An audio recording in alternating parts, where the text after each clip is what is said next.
Luke chapter 10 verses 38 to 42.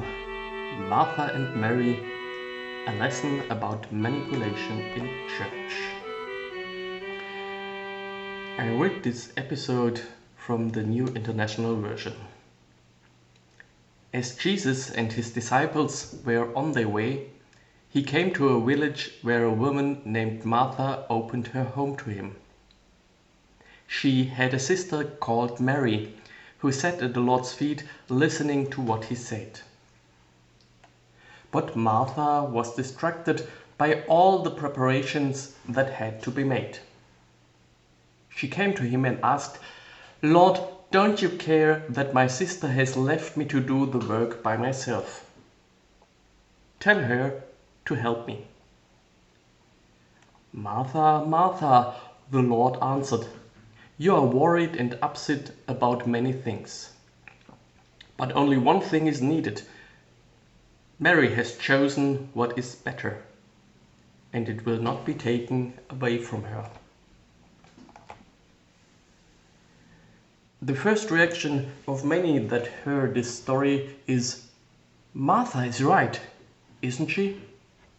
Church is about serving and helping. This is what Jesus came for. This is what he taught us, isn't it? So let's have a closer look. It was actually Martha's decision, and therefore it is Martha's event. Martha invites Jesus to her home, not Mary. You can compare it to your birthday party. If you invite your guests, do you actually expect your family members to do the work for you? Or do you say, this is my birthday party, so I'm responsible to prepare the dishes, to prepare the house, and to tend the guests? If my family members help, well, that help is appreciated, but actually it's on me to get everything done. It was Martha's decision, and therefore it was Martha's event. Jesus was not asked by her, what do you need or what do you want? A footnote. Of course, back in the times then, in the land of Jesus, hospitality was a great thing. But actually, Martha had the freedom not to invite Jesus. She was not the only one in the village, and it's explicitly stated that Martha invited Jesus to her home, not Mary. A second footnote. The New International Version translates all the preparations that had to be made. Yes, of course, if you want to be hospital, there is some things you have to do. But actually, the Greek text says Mary was distracted from or worried about all the serving. There's nothing mentioned about anything that had to be done. This leads us to the question, what actually is Martha's goal? What is she aiming for? Well, one might say she is fulfilling the expectations of her time, to offer proper hospitality. But this actually means Mary wants to prove herself to others. Or, by all the serving, does she want to make an impression on Jesus? This means the same. Martha wants to prove herself, this time to Jesus. Or is it really about Jesus being guest in her house? Well, if this is the actual goal, why is she not spending time with him at the table, at his feet? Why is she hiding herself in the kitchen? Why is she not listening to his words? By this we see it's not the actual goal of Martha having Jesus in her house. She wants to prove herself. And she wants to prove herself by means of Mary, by using her. We see Martha is trying to manipulate Mary into action. So let's have a look on how manipulation works here. Manipulation is defined as an action designed to influence or control another person, usually in an underhand or unfair manner, which facilitates one's personal aims. Here, in the story, the manipulation is to get Jesus to do something himself he had not intended. He didn't want to direct Mary to any kitchen service. And Martha manipulates to get Mary to do something she had not intended. Mary had decided to sit at Jesus' feet. She had not decided to help Martha with the serving. And we see all this is set in action to serve Martha's own purposes. How does this manipulation work? First of all, we see two steps. Martha says, "Lord, don't you care? I am left to do the work myself. I am left to do the work alone." This question actually does only allow for one single answer. Yes, I do care. Of course I do care. And you can turn it around in your head. How would you feel if someone asked you, "Do you care about me?" And you answer, "I don't care about you." Wouldn't it feel awkward? And if other people hear this answer, how would they react upon you? You would feel shame. We see this question is creating emotional stress. It's building up emotional pressure. So manipulation is working with emotional blackmail. If you want to feel good, only one answer is possible. If you want to escape this emotional pressure, you have only one way to react. This leads to step 2. This question is combined with a specific request. Martha says, "Tell her to help me." This request is not a natural consequence of the question asked. "I'm doing all the work alone. Could you help me?" "I'm doing all the work alone. Don't you care? Couldn't your disciples help me?" "I'm doing so much. Is it enough now? Can I come and sit myself?" And so on. We see there are a lot of options that could be in the picture, which aren't. So step 1 is, because only one answer is possible, you'll have to take the proposed action. Step 2, and only this one specific action is allowed, although there would be many more. We see this in our congregations. For example, I've heard, not so seldom, that someone says, "Youth is the future of our church. Your help is needed in our youth service." When we apply what we have learned from Martha and Maria, we see step 1, yeah, it's actually hard to say, "I'm against future of our church." You cannot say, "There is no future. I do not want future." This would feel strange and people would look at you even more stranger. So you have to admit, yes, it's true, the church's future, and is combined with step 2, only this specific youth service of this specific group is allowed. Other forms of youth work are not in scope. Here, a little side note. This question is often followed by another step. Taking more than asked. You were talked into helping with one single task in youth service, doing something 5 minutes within the service, and suddenly you're roped in helping moving tables before the service, washing the dishes afterwards, and so on. In this story of Martha and Mary, we find another form of manipulation that is combined with the first one.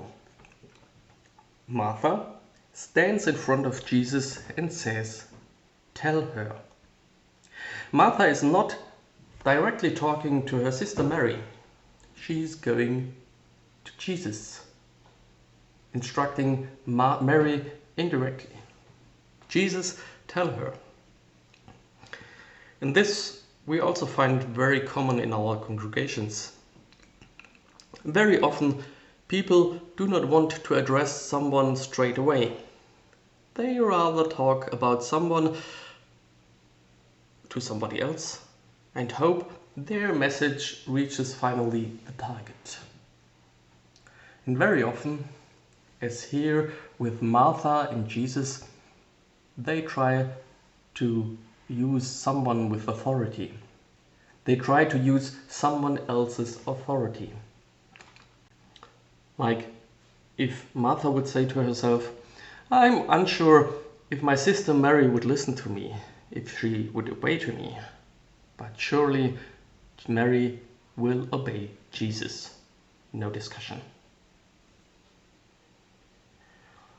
Now let's see how Jesus reacts to this attempt of manipulation.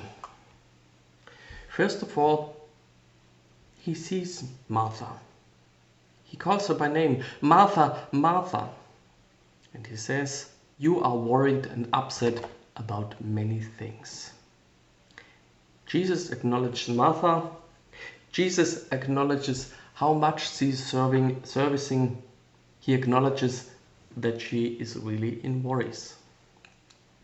But then he does not fall for the attempted manipulation. Instead, he takes the whole affair further. He shifts the attention of everybody involved, of Martha, Mary, his disciples, and also us, to the following question. What is really important? What is the one thing that is needed?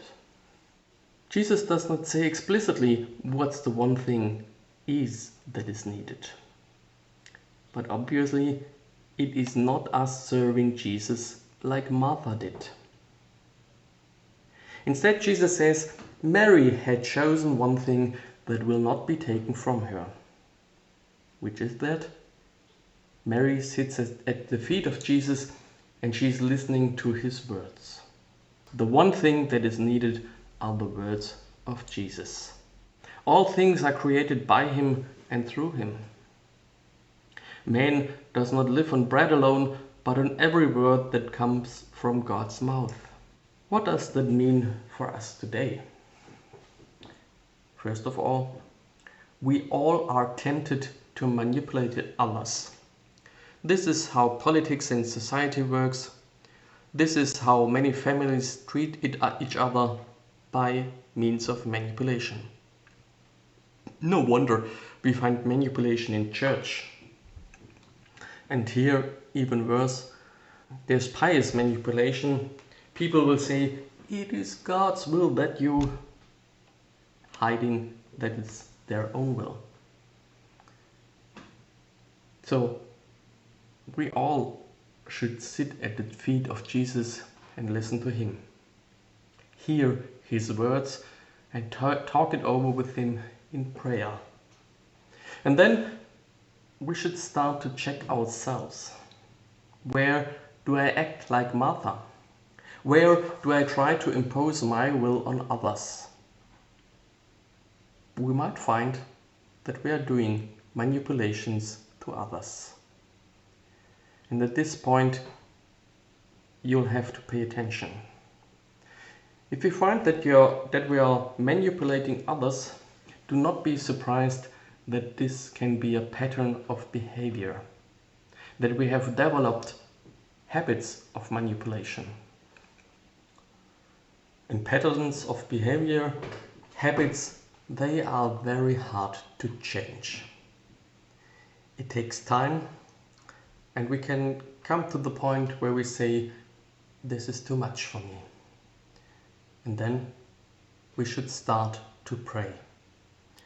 Jesus, it's impossible to change myself, but you are living in me, and I want you. I allow you to change me, to break those patterns of behavior, to break those habits, to take away this manipulation from me. On the other hand, we might find ourselves being manipulated. Do we feel bad because we did something you originally did not want to? Do we feel strange because somehow we did more than we agreed to? Do we feel Zugzwang? Do we feel compulsion to move in a specific way? Then it's time to take a closer look. What actually is happening? Am I feeling emotional stress and pressure? And it's worth to take a moment and to start thinking. Are those emotions genuine? Because I'm really touched and moved by what I see? Or am I manipulated to feel in a certain way? Whose agenda is it? Mine? The agenda of Jesus? Or is it the agenda of somebody else? Who decided, and who does not leave any possibility to say no? Can I say no without having bad feelings? And if I discover somebody is trying to manipulate me, I do not have to leash out. Maybe we can have a look at Jesus and learn from him.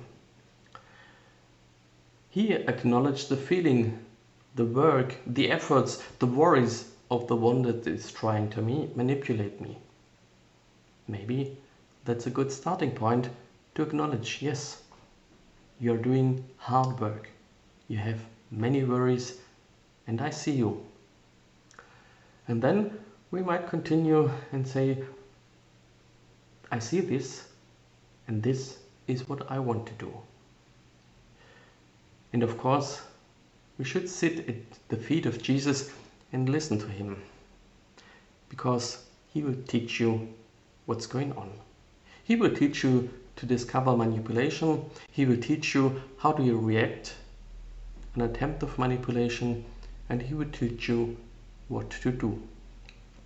Because, yes, of course, some people might want to misuse this teaching to sit back, to be lazy. And then it's good to turn to the beginning of Luke chapter 10. There, Jesus sends people out with specific tasks. Sitting at the feet of Jesus does not mean you'll sit there forever. If you're really listening to his words and take them to your heart, they will set you into action. Without manipulation. You will be free to follow the words of Jesus or go a different path. But if you follow his words and take them to your heart, if they set you into action, your actions will really be blessed.